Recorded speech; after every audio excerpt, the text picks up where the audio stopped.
معاشی صورتحال کی بات کریں تو پاکستان سٹاک مارکیٹ میں اونچی اڑان 1,74,000 کا سنگ میل عبور کر لیا۔ 100 انڈیکس میں 1,774 پوائنٹس کا اضافہ ریکارڈ کیا گیا۔ پہلے سیشن میں 1,74,174 کی سطح پر ٹریڈنگ جاری ہے۔ پاکستان سٹاک مارکیٹ میں اونچی اڑان 1,74,000 کا سنگ میل عبور کر لیا۔ 100 انڈیکس میں 1,774 پوائنٹس کا اضافہ ریکارڈ کیا گیا ہے۔ پہلے سیشن میں 1,74,174 کی سطح پر ٹریڈنگ جاری ہے۔ سرمایہ کاروں کے اعتماد میں اضافہ ہوا ہے اور منافع کمانے کا سلسلہ بھی جاری ہے۔ 1,74,000 کا سنگ میل پہلی بار پاکستان سٹاک مارکیٹ نے عبور کیا ہے۔ 100 انڈیکس میں اب تک 1,774 پوائنٹس کا اضافہ ریکارڈ کیا جا چکا ہے۔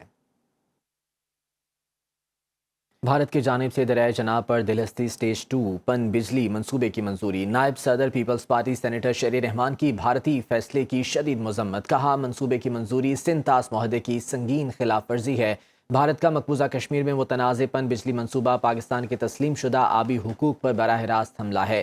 دریائے چناب پر کسی بھی نئے بھارتی منصوبے سے پاکستان کی آبی، زرعی اور ماحولیاتی سلامتی کو شدید خطرات لاحق ہوں گے۔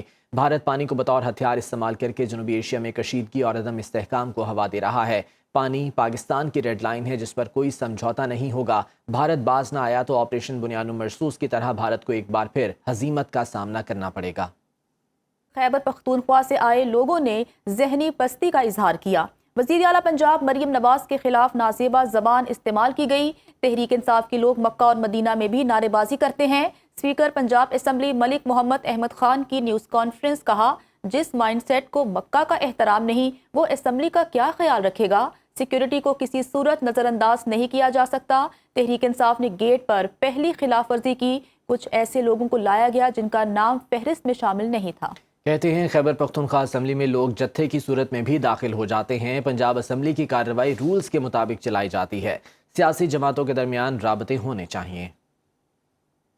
دیکھیں یہ اسمبلی بنیادی طور پہ اس کا ہر ایک فعل رولز کے تابع ہے۔ یہاں پہ ایسا کچھ بھی نہیں ہے جو میں اپنی مرضی سے کر سکتا ہوں۔ اسمبلی میں آنے کے لیے آپ کو ایک اجازت نامے کی ضرورت ہوتی ہے اور اس کے لیے لازمی طور پہ اگر کوئی اور تفصیل نہ ہو تو کم از کم ایک شناختی کارڈ نمبر ضرور ریکوائرڈ ہے، آئی ڈی کارڈ نمبر۔ مجھے جب یہ کہا گیا کہ وہ آ رہے ہیں یہاں پہ اور یہاں پہ اپنی وہ تنظیمی کچھ ایکٹیویٹی کرنا چاہتے ہیں، اچھی بات ہے کریں۔ جن لوگوں کو مکہ مکرمہ کا احترام نہیں، جس مائنڈ سیٹ کو مکہ مکرمہ کا احترام نہیں، دونوں جگہیں جن کا میں ذکر کر رہا ہوں، مکہ مکرمہ کا، مدینہ منورہ کا، وہاں پر نعرے بازی کرتے ہیں۔ اگر یہاں پر وہ محترمہ وزیر اعلیٰ پنجاب مریم نواز صاحبہ کے بارے میں ایک انتہائی بیہودہ زبان استعمال کرتے ہوئے اس طرح کی غلیظ اور اپنی ذہنی پستی کا اظہار کر سکتے ہیں جس طرح کو انہوں نے یہاں پر کیا، تو یہ مائنڈ سیٹ ہے۔ اس مائنڈ سیٹ کو کس نے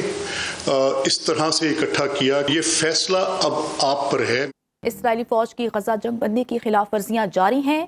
اسرائیلی دہشت گردانہ حملوں میں مزید 4 فلسطینی شہید ہو گئے۔ غزہ میں ایک بار پھر موسم سرما کی بارش اور یخبستہ طوفانی ہواؤں کے ساتھ اسرائیلی پابندیوں کے باعث بے گھر فلسطینیوں کے مسائل مزید بڑھ گئے۔ شدید ٹھنڈ اور بارش سے بھیگتے خیموں میں شیرخوار بچوں کی زندگیاں خطرے میں پڑ گئیں۔ رواں ماہ بارش اور شدید سردی کے باعث 3 شیرخوار بچوں سمیت 15 افراد جاں بحق ہوئے تھے۔ غزہ میں صحت کا نظام بھی مکمل تباہی کے دہانے پر ہے۔ ادویات اور طبی سامان کی شدید قلت کے باعث زخمیوں اور سردی سے بیمار ہونے والے افراد کا علاج ناممکن ہوتا جا رہا ہے۔ تیز ہواؤں نے ہزاروں خیموں کو اکھاڑ دیا ہے اور وہاں بارش کا پانی بھر چکا ہے۔ فلسطینی N G Os network کے مطابق خیمے سیلاب اور سردی سے بالکل بھی تحفظ فراہم نہیں کرتے۔ غزہ میں فوری طور پر موبائل ہومز اور تیار شدہ سیوریج نظام کی مرمت کے لیے سامان بھیجنے کی اجازت دی جائے۔ اسرائیلی فوج کی غزہ جنگ بندی کی خلاف ورزیوں کا سلسلہ جاری ہے۔ اسرائیلی دہشت گردانہ حملوں میں مزید 4 فلسطینی شہید ہو گئے۔ غزہ میں ایک بار پھر موسم سرما کی بارش اور یخبستہ طوفانی ہواؤں کے ساتھ اسرائیلی پابندیوں کے باعث بے گھر فلسطینیوں کے مصائب مزید بڑھ گئے ہیں۔ روس یوکرین جنگ چند ہفتے میں ختم ہو سکتی ہے۔ امن معاہدے کے بہت قریب پہنچ گئے۔ امریکی صدر ڈونلڈ ٹرمپ کا یوکرینی صدر زیلنسکی سے ملاقات کے بعد دعویٰ۔ کہا یورپی ممالک سے امن کے لیے بات چیت شاندار رہی، 1-2 نکات پر اتفاق باقی رہ گیا۔ روسی صدر کے ساتھ 2.5 گھنٹے ٹیلی فونک رابطہ ہوا۔ درست وقت پر امریکہ، روس اور یوکرین کی سہ فریقی ملاقات ہو سکتی ہے۔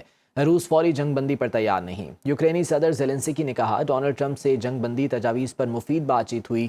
20 نکاتی امن منصوبے پر 90% اتفاق ہو گیا. یوکرین امن کے لیے تیار ہے. امریکہ اور یوکرین میں سیکیورٹی گارنٹیز پر مکمل اتفاق رائے ہے.